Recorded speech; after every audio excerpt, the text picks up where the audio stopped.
baay'ee galatoomaa egaa torbanii darbaa jiru kana keessa jechaadha waa'ee dhaabaa adda dimokiraatawaa Oromoodhaa miidiyaalee lamaan tokko wajjinii haasa'aa turtanii murtii dhaabni irra ga'e si ibsitanii turtan jechaadha. Innus gama keenyaan egaa raadiyoon sagalee dhaabaatii miseensota dhaabaa deeggartoota dhaabaa fi dhaggeeffattoota baay'ee qabna. Garaa kana immoo xiqqoo gawaan kana bal'ifnee akka irratti isin wajjin mari'annuuf isin affeerre. Mee waa'ee gaaffiif deebii keessattuu raadiyoo sagalee Ameerikaa wajjin VOA wajjin gootan irratti xinnoo bal'inaan nu ibsuu dandeessu gaaffiif deebii guyyaa kana ta'e irra deebi'uun irra jiru waa'ee ejjennaa dhaabni amma fudhatee jiru jechaadha. Yaa gabaabsee ibsuudhaaf duraan ka addi dimokiraatawaa Oromoo filatee mootummaa haasofsiisee wal hubannoo tokkorra eega gahamee booddee biyya dhaquudha ture. Karaa mootummaas adda dimokiraatawaa Oromoo wajjin haasa'uudhaaf fedhiin akka jiru muummichi ministeera Itoophiyaa yuu dubbatee ture. Sanarraa ka'uudhaan itti deddeebinee haasaan kun akka jalqabamu bifa garagaraatiin ofiifis kallachaan namoota dippiloomaatota biyya garagaraa itti gochuudhaanis carraaqnee wanti kun hedduu lafarraa harkifamnaan mootummaa beeksifne dhufneetuma achitti isin haasofsiifna jenne. Kana gara ji'a tokko olii eega mootummaa beeksifne haga ammaa hin dhufinaa nuun hin jenne. Kanarraa ka'uudhaan dhaqnee achumatti dubbisuu yaadaa jirraa. Bobbaan inni ammaa akeekisaa aadaa biyyatti galchuudhaaf karaa ciruudha. Tartiiba dhaabi kun itti biyya deebi'ee sirnaan galmaa'u irratti wal hubannoo irra ga'uudha mootummaa wajjinii. Kana hojjechuu akka yaadaa jirru kanan gaafatamee deebiis kanan kenne. Tole dhuma gara gaaffiif deebii keessan afaan Amaariffaa fi afaan Oromoo irratti dhuma irratti akka isaan jiranii gama mootummaanis immoo waan kana gaafannee waan irra geenye dhaggeeffattoota beeksifne amma nu hubadhutti hin beeksifne karaa dhaabaa wanti gara mootummaa jedhame jira amma karaa mootummaa Itoophiyaa jecha. Homaan nageenye. Tole gaariidha. Dhiyoo kana dhaamsa bara hawwii bara 2015 irratti gaaffiif deebii isinii wajjin godheen ture. Gaaffiif deebii godhame irratti akka isin jettanii dhaabni keenya karaa 3-4 daandii 3-4 irratti hojjetaa jirra.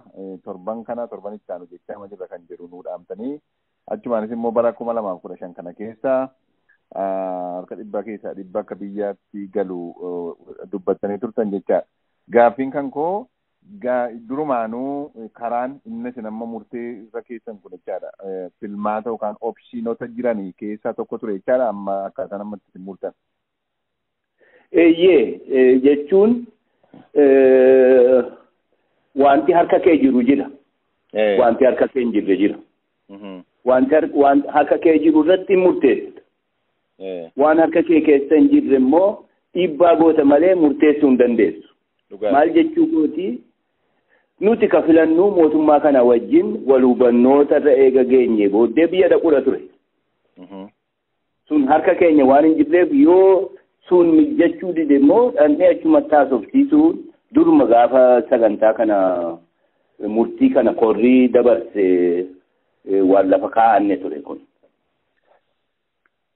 Gaaffiif deebii jarri warri VOA isin gaafatan keessaa tokko hoogganaa ABO duraanii akka turtanii fi kun immoo itti gaafachiisuu kan jedhu ture.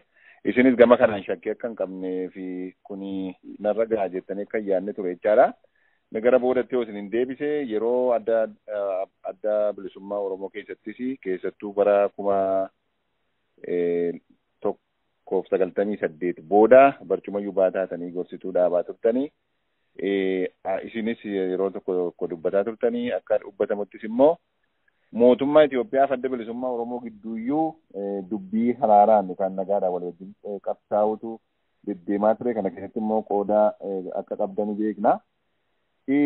Yeroo kanatti akka duraan dhageenyetti ABOn mataan isaayyuu yoo qabsoo hidhannoo hidhachaa mootummaa wajjin nan hojjedha jechuu hin danda'u malee kana goonaan mootummaa wajjin hojjechuudhaaf carraan isaa jira kan jedhu ture. Inni kuni amma akkaataa isin amma waa tokko iyyuu narra hin ga'u jettan kuni ADOn qabsoo hidhannoo utuu hin ta'in qabsoo karaa nagaatiin biyya sana keessatti dhaqee qooda fudhachuunsaa heerri mootummaa waan kennuufi kanarraan kan ka'e kan isin kana jechuu dandeessan Leenco. Tokkoffaa isaa lammaffaa adda bilisummaa Oromootii fi mootummaa amma jiru kana gidduutti wal hubannooti akka argamuuf tattaaffii angochaa ture mootummaan qondaalonni mootummaa kanaa tolchanii beeku. Ejjennaa amma ADOn fudhate kana addi bilisummaa Oromoo akka kana fudhate akka kanatti qabsoo keenya tarsimoo haaraa akka fudhachiifnu tattaaffii garaagaraa gochaa akkan ture tolchanii beeku. Hoogganni adda bilisummaa Oromoo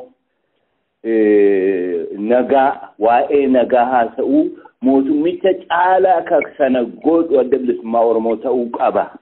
Waa'ee nagaadhaan qabsaa'uu barbaadna jedhee ganamaa galgala kan mootummaatti wacu mootummaa caqacaqu adda bilisummaa Oromoo ta'uu qaba ka jedhuun geggeessaa ture. Sun dadhabamee ijibbaatameetu egaa isaanis na ijibbaatanii dhaaba haaraa dhaaba jaallannu keessatti dhiiga ijoollummaa finne dhiibnee dhaaba haaraa bu'uuressuun ilaalcha silaa adda bilisummaa Oromootiif hawwine sana fuunee dhaaba biraattiin tolchinee waan ta'eef hangan quba qabutti mootummaan kun qondaalota adda dimokiraatawaa Oromoo shororkeessummaadhaan ni shakku jedhee hin yaadu. Hamma sadarkaa oliitti wal arginee haasofneerra mootummaa kana qondaalota mootummaa kana wajjin. Nama shororkeessummaa shakkan wajjin akkasuma ta'anii naa ta'an. Dabalee barana haala gaddaatiin haa ta'u malee hoogganoota adda dimokiraatawaa Oromoo keessaa tokko biyya gahee haala firri du'e sana irraa ka'ee biyya dhaqee nagaadhaan deebi'ee dhufe. Kanaaf dubbiin sun dubbii hammana yaachisaa miti nuyi fi jechuu kooti. Jollaan Leencomee eega kaaftanii waan tokko isin gaafa yeroo adda bilisummaa Oromoo keessatti nagaadhaan biyya sanatti qabsaa'uun nuuf mala jedhee adda bilisummaa Oromooti kan galgalaaf ganama mootummaa sana cinquun irra ture jechuun keessan maal jechuu keessanii maaliif adda bilisummaa Oromoo kana gochuun irra ture? Namni mirgi isaa irraa fudhatame karaa nagaatiin mirga kiyya naa deebisii jedhee mootummaa mirga namarraa fudhate gaafachuun isa irraa tola. Ka namicha qabsaawaa jiru dubbisuu hin feene silaa mootummaadha. Yeroo hundumaa mootummaatu dida. Eenyammoo achi as mootummaan ganamaa galgala nama arge hundatti adda bilisummaa Oromoo wajjin wal ta'uun barbaada. Walitti na fidaa jedhee ganamaa galgala yeroo inni haasa'utti nuutu dida ture. Sun dogoggora guddaa ture. Baay'ee gaariidha. Tole kanaaf akka ilaalcha yookaan ejjennaa mootummaa sanaatti takaallaan rakki guddaan danqaan guddaan addi bilisummaa Oromoo kana fudhachuu diduudha moo addi bilisummaa Oromoo hiikkachuu diduudha moo addi bilisummaa Oromoo naannoo maxarabbeezaatti dhufuu diduudha moo maal ture yeroon suni maal dhiyoo kana gaafiif deebii goone keessatti yeroo akkasii utuu kun ta'ee jennee gaabbuun nurra hin jiru ammatti waan of harkaa qabnuun of dura deemna kan jiru naa himtanii turtanii kanarraa ka'een yoo kana keessatti maanni danqaan ture diddaan maal irratti ture mootummaan maal irratti akka addi bilisummaa Oromoo walii galuu barbaada addi bilisummaa Oromoo immoo hoogganaa adda bilisummaa Oromoo immoo maal barbaada maaliifi kun carraa gaarii ture natti fakkaata maaliifi akka dhaabii ta'uttis akka mootummaan ta'uttis walii galteedha wanniidhaan waliin haasa'u ture jechaadha. Maaltu ture danqaa guddaan kun hin ta'u jedhame maalirra ture? Danqaan gara lachuutiin ture. Adda bilisummaa Oromoo qofa komachuun qajeelaan ta'u. Mootummichis waan namaaf hin fudhatamne garii gaafachaa ture. Itti dabalee mootummichi bifa ofii tolchuufituu anaaf adda bilisummaa Oromoo araarsaa jedha ture malee dhugaatti yeroon inni dubbii Oromoo karaa nagaa furachuudhaaf barbaade haga ammaa hin mul'anne. Karaa mootummaas ni ture jechuudha. Karaa adda bilisummaa Oromoo yookaan biyya addaa tolchuu dhiirne hin jedhamu. Dhiirne akka maddii dimokiraataa Oromoo nuti dimokiraasii sabdaneessaa federeeshinii sabdaneessaa dimokiraatawaa ta'e yoo fudhanne nu gahaa Oromoodhaaf kanatu irra fayyadaayyuu jennee akka nuti keenya kanatti yookaan sanan goone. Yookaan immoo lakkii kanan dhufee si dubbisuuf biyya koo gadhiisii bahii si amansiifachuuf hin jennuuniin. Democratic Republic Oromiyaa xarapheezaa naannoo taa'ee haasofsiisee fixadheen deema hin jennu. Waan wal dhawaadha ture. Kun immoo wal gidduuttuu dhaabichuma keessattuu namoonni yaada garagaraa qaban walii wajjin deemaa jiraachuuf hanga har'aattis deemaa ma jira ture. Mul'isa. Walumaa gala ofis sobuu saba sobuutu ture ammas deemaa jira ture. Nuti kan murteeffanne waan ifaa lafa keenye yoo hojjete yoo irratti dhumnes irratti haa dhumnuudha. Baay'ee galatooma akka amantaa keessanitti Leencoo akka ilaalcha amantaa keessanitti yeroo adda addaatti kaafnee turre isinis beektu. Maayinni amma EPRDF yookaan mootummaa biyya kana bulchaa jiru kanaa fi adda dimokiraataa Oromoo kan wal fakkeessu kan wal fudhannee walii wajjin deemuu dandeenya kan jennu maali? Foontiin tuqaan 2-3 sagantaa adda dimokiraataa Oromoo kana keessaa nuti waliigallee biyya sana keessatti nagaa buusuu dandeenya. Mootummaa kanaafis bu'aa qaba, uummata Oromoofis bu'aa qaba, uummata kaaniifis biyyichaafis bu'aa qaba kan jennu qabxiin 2-3 maaltu jira Leencoo? Sadarkaa duraatti nuti federeeshinii sabootaa amma carraaqamaa jiru kana warra yaadataa maddisiise keessaa tokko nuti. Kuni kophaa isaanii waan isaan fidan miti waliinitu yaada sana lafa keenya. Kun waan wal fakkeessu qaba. Lammaffaa seenaa wal fakkaatu qabna. Mirga saba keenyaatiif qabsaa'uuf dargii lolaa baane. Seenaa kanas wajjin qooddan. Sadaffaa furmaanni dhibdee gaafa Afrikaa nu hunda ilaalaa.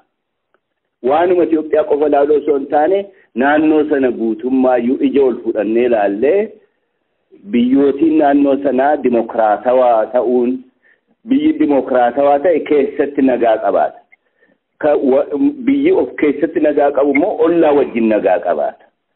Kanaaf naannoo sana hundaa'uu tasgabbeessuu tasgabbiin waaraan immoo ka argamu dimokiraatik ta'uudhaanii akka isaan dimokiraatawaan irratti gargaaruu irratti waliin qooddanna. Waan kana fakkaatu waan hedduudha wanti nuti warra amma mootummaa irra jiru wajjin qooddannu. Hariiroo nuuf isaan gidduu jiraatu kan mormitoota biraa wajjin qabaan irraa adda taasisa jenneetu yaadna. Waan ta'eef isaanii kanaa wajjin wal haasofnee wal hubachiifnee akkaataatti walii wajjin hojjennu. Rakkinni 91-92 dhalatee walii wajjin hojjenna jenne malee sirnatti waliin hojjennu takkaan haasofne ture. Amma sana wayyeeffachuu barbaanna. Sirna ittiin wal dorgomaa wal deggeruu dandeenyu lafa kaa'uun hin danda'amaa. Sirna ifaa sana irratti hundeeffamne walis dorgomaa walis deggeraa walii wajjin jiraachuu akka dandeenyu kun hin danda'ama jennee amannaa. Ka mootummaa beeksisnes haasaa ka dhaquu barbaannuuf ka isaan haasofsiisuu barbaannuuf murtii akkasiirra gahuudhaaf karaa banuudhaaf. Tole Leenco baay'ee galatoomaa. Waa'ee gaanfa Afrikaa kana yeroo baay'ee kaaftu, yeroo waa'ee Oromoo kaaftan, yeroo waa'ee Itoophiyaa kaaftanii, waa'ee gaanfa Afrikaa kaasuun keessanii nafu ammallee naa kaaftaniittu gaafa Afrikaa irratti qorannaa gaggeessaa akka turtaniittu himama.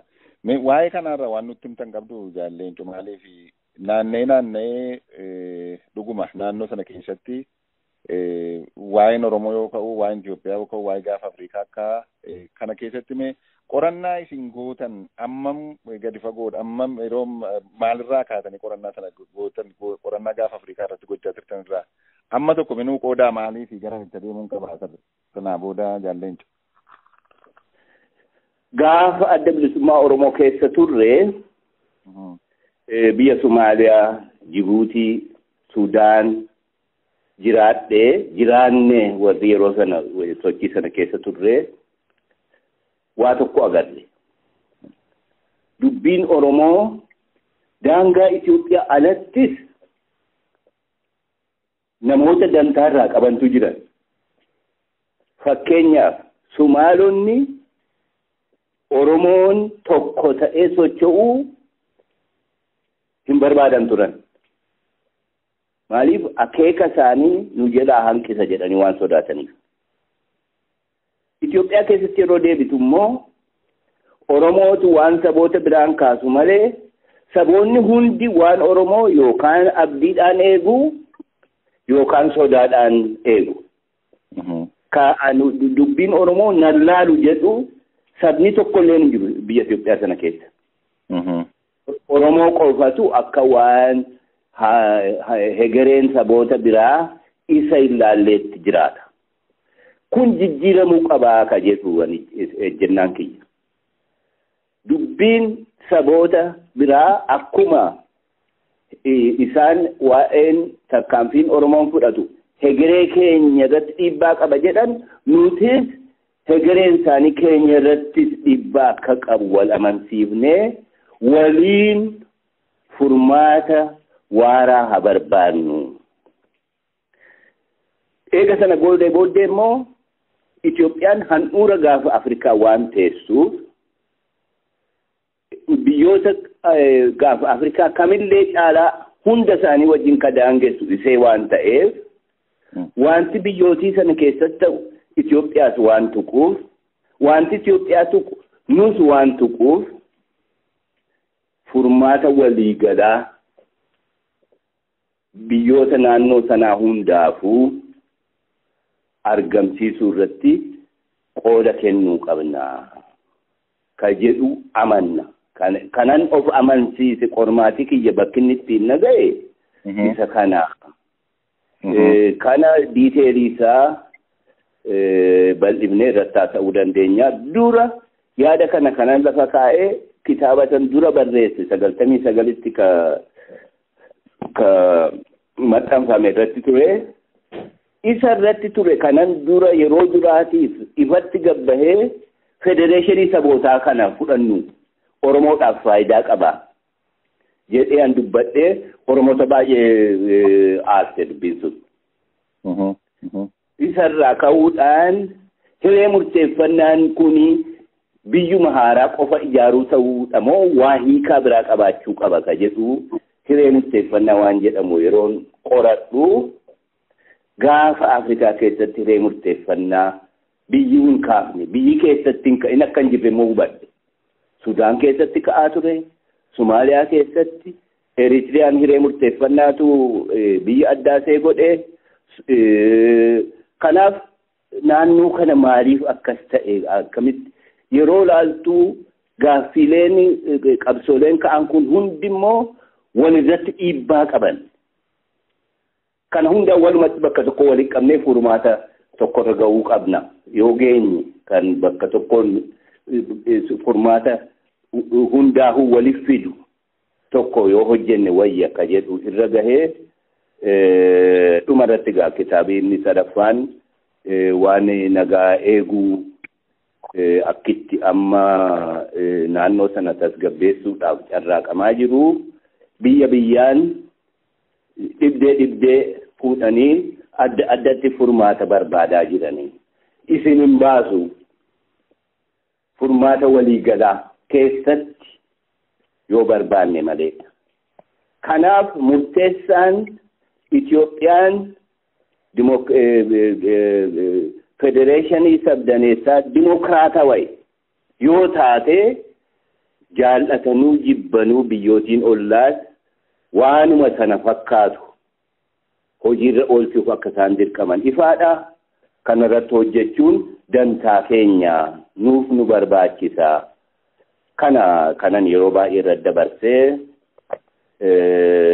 qabsoo Oromoodhuma qofa osoo hin taane waan waliigalaa keessatti ilaalu. Waan waliigalaa keessatti ilaallee isa keessaan furmaati akkaataatti mul'atu jechuurraa kana fakkaata inni. Baay'ee bareedaadha. Akkuma isin jettan waa'ee qorannaa keessan gaafa Afrikaa kana baay'ee barbaachisaadha. Yeroo biraatti deebinaa yeroo argattanii yeroo tasgabba'an argamutti deebinee walii wajjiniin dhaggeeffattootaaf dabarsinaa. Amma kana keessaa tun bahin dura akkuma isin jettanii wanni federeeshinii dhugaa federeeshinii dimokiraasii dhugaa biyya Itoophiyaa keessatti gadhaabuun Itoophiyaa qofaafuu miti gaafa Afrikaafis bu'aa akka qabu himtanii kun dhugaadha. Kun dhugaa adii lafa jiru. Kana keessatti immoo humni Oromoon dimokiraatawuun Oromoon achi keessatti humna guddaa akka ta'e itti wal nu hubachiisaa turtanii ammas akkuma kanatti hubanna. Mee Leenchoo eega kana ta'e rakkoon amma fakkeenyaaf yeroo tokko gaaffiif deebii seenaa qabsoo Oromoo akkamittiin akka eegaltan gaaffiif deebii wajjin godhe keessatti waan takka jettanii qabsoon keenya kan inni akka warra Eertiraaf akka warra EPLF kana bakka hin geenyeefi nuti gam tokkoon Sumaalee karaa baay'ichaadha gam tokkoon mootummaa Sumaalee gam tokkoon mootummaa Dargii karaa dhihaa immoo gam tokkoon mootummaa Dargii gam kaaniin immoo SPL wajjin wal dura dhaabbachaa turre. Kanaaf milkiin keenya humni keenya humna lama gidduutti wanni taa waan tureef milkiin barbaachisu hin argamne kan jedhu naanii turtan kun dhugaa jechaadha. Mee Oromoon akka Oromoon har'a jiru kun jechaa kan dhugaa kana hubatee humna guddaa Oromoon humna guddaa biyya Itoophiyaa keessatti isa ta'u naannoo gaanfa Afrikaa keessatti humna guddaa ta'uu beeksisuudhaaf Oromoon maal gochuutu irra jiraata? Tokkoon keenya maal gochuun irra jiraata? Akka dhaabaatti akka hawaasaatti akka dhaabbilee adda addaatti maal gochuun irra jiraata? Humna amma nuyi jennu kana humna dhugaa kana hojiirra oolchinee biyyoota ollaatiifis bu'aa ta'uu akka dandeenyu kana dhugoomsuudhaaf uummanni ollaa akka nu amananiif uummanni ollaa akka walitti hirkannaa akka qabaannuuf akka nu amananiif akka nu walitti hojjetaniif maal gochuutu nurra jiraatu? Maal buusuun nurra jira nuti? Humnuma qabnuun miliyoonii 45 jennee himachuu qofa moo miliyooniin 40 kun immoo bu'aa inni buusuu danda'u, humna inni qabaachuu danda'u, nageenya inni naannoo sanaa fiduu danda'u, uummata ollaa kana hubachiisnee firoomfannee wanni ta'uudha. Maal gochuun nurra jira Oromoon akka Oromootti mee kana? Dura of jijjiiruu qabna akka nama tokko tokkootti gungumuu boo'uu alaan dhaluu dhaabuu qabna. Nuti san aadaa godhannee jirra. Dur Amaarri nutu meenuu caccabsee isa kana himachuu haadha mootii giroo dhufanii nu saamuu nu ajjeesuu nu qaqqaluu jennee kana himachuu qabsoo goonee fudhannee jirra. Dhaafaa namni dhiisu hin jiru. Kanaaf akka nama tokko tokkootti ammaan booda iyyachuu boo'uu irra dabaloo mormuuf qophii ta'uu onnee guutuudhaan qophii ta'uu barbaachisa. Lammaffaa ofitti boonuu qabna. Nama of tuffatu alagaan hin kabaju. Nuti immoo of waan tuffannuuf wal tuffanna. Ofii akka xiqqaatti waan of ilaalluuf wal xiqqeessina. Yoo nama Oromoo kan biraa caalaa xiqqeessine waan guddannu seena. Yoo Oromoo kan biraa caalaa salphifne waan kabajamnu seena. Yoo nuti boonaa ofiifis boonaa walittis boonaa taane alagaan nu kabaja. Jijjiirraa qalbii guddaatu barbaachisa. Wal hubannoonni akka sabaatti Oromoon qabu sadarkaa ammaarra wayyaa'uu qaba. Gaafa sun wayyaa'ee Oromoon akka nama tokkootti akka saba tokkootti yaadee socho'e. Isa cunqursuun hin danda'amu. Isa dhidhiituun lammata hin danda'amu. Nutu dhaqee barbaadee biyyoota ollaa dubbisaa osoo hin taane isaantu barbaadee nutti dhufa. Kanaaf jijjiirraan guddaan jijjiirraa saayikolojiiti. Saayikoloojii keenyas saawwee mataa gadi buufnee ija buufannee deemnu. Mee nuuf Sumaalota laal biyyuma keessa jiru biyya alagaa kana keessa. Akka dhaqanitti isaan yeroo gabaabaa keessatti duruu eessaaf eessa gahanii eenyummaa isaanii gad dhaabanii kabajaa ofii isaanii horatanii jiraatan. Nuti mataa buufnee yoo nama alagaa argine nuti maal isin nuti Oromoodha hammam geessu 40,000 ta'an garuu hin tumamna hin saamamna hin garafamna jennee ganamaa galgala namni waan akkasii barbaadu hin jiru. Socho'uu barbaachisaa. Boonuu barbaachisaa. Wal amanuu walitti amanuu ofitti boonanii waliin boonuu isa kana jijjiirraan dhufuu qabu. Jijjiirraa qalbiiti. Baay'ee galatoomaa ulfaadhaa Leencoo yeroo keessan kana caalaa fudhachuu hin barbaadu. Dhugaa dubbachuuf otoo kana caalaa deemneeyyuu baay'ee waan barnoota baay'ee irraa barannudha. Amma kaayyoon keenya kaayyoodhuma waa'ee ejjennaa dhaabaa dhaabbii gara biyyaatti sossoo'uuf jedhu kanarratti xiyyeeffannee meegaa kun raadiyoon bilisummaa Oromoo sagalee dhaaba keenya adda dimokiraataa Oromoo ta'uudhaan kan ka'e kanarratti mee karaa sagalee dhaaba kanaa ejjennoo amma dhaabi kun fudhate ilaalchisee milkii argamuuf malu waan dhufuuf malu hunduma keessatti Oromoon miseensota adda dimokiraataa Oromoo deeggartoonni waliigala uummanni Oromoo keessattuu Oromoon biyya keessaa jechaadha. Maaltu irraa eegama maal gochuutu irra jiraata.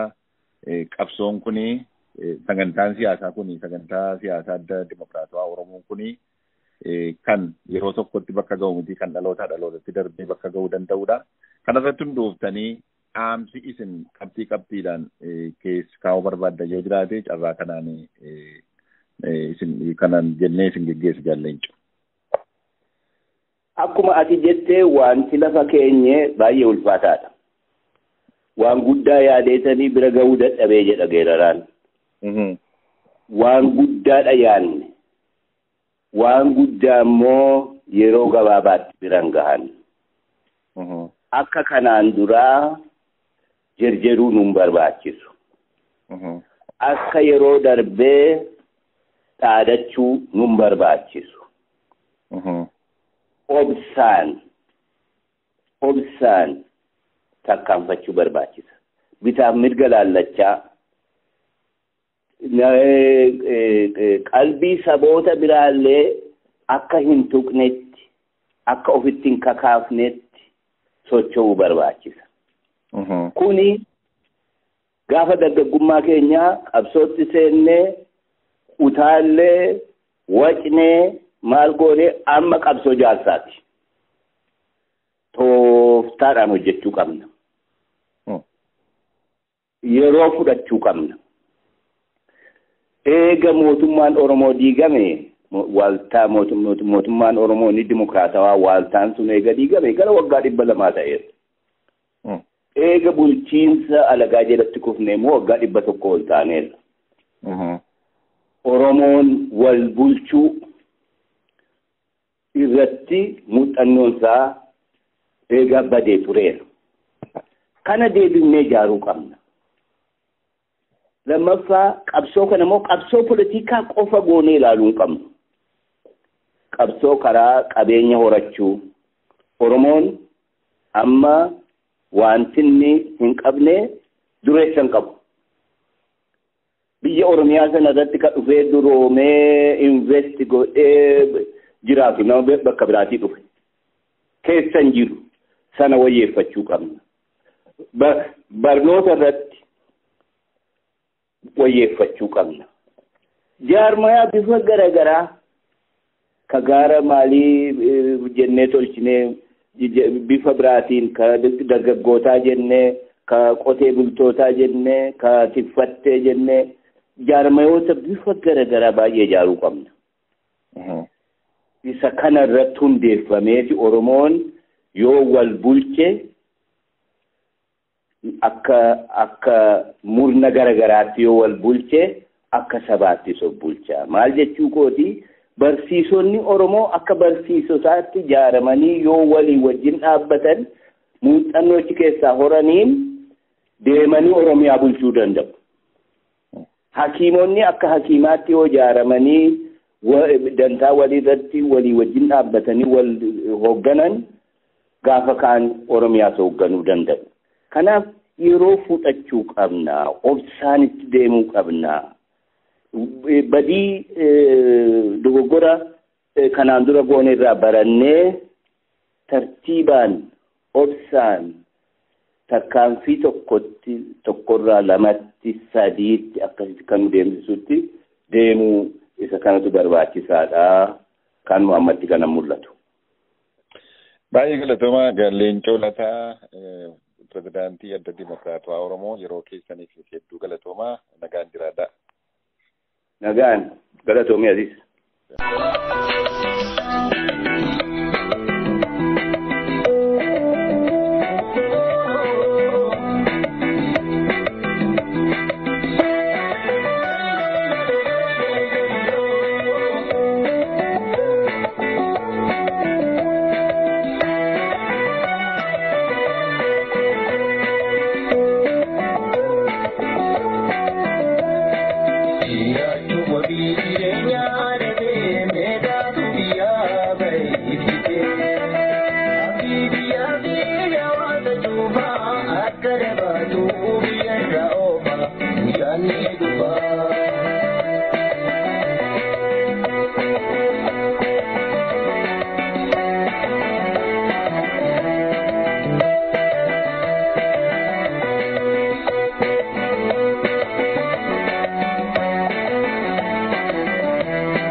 Dhaggeeffattoota keenya sagantaa nuti har'aaf qabnu kanuma hanga torbee sagantaa wal fakkaataan walitti deebinutti muuziqaa jalqabne kana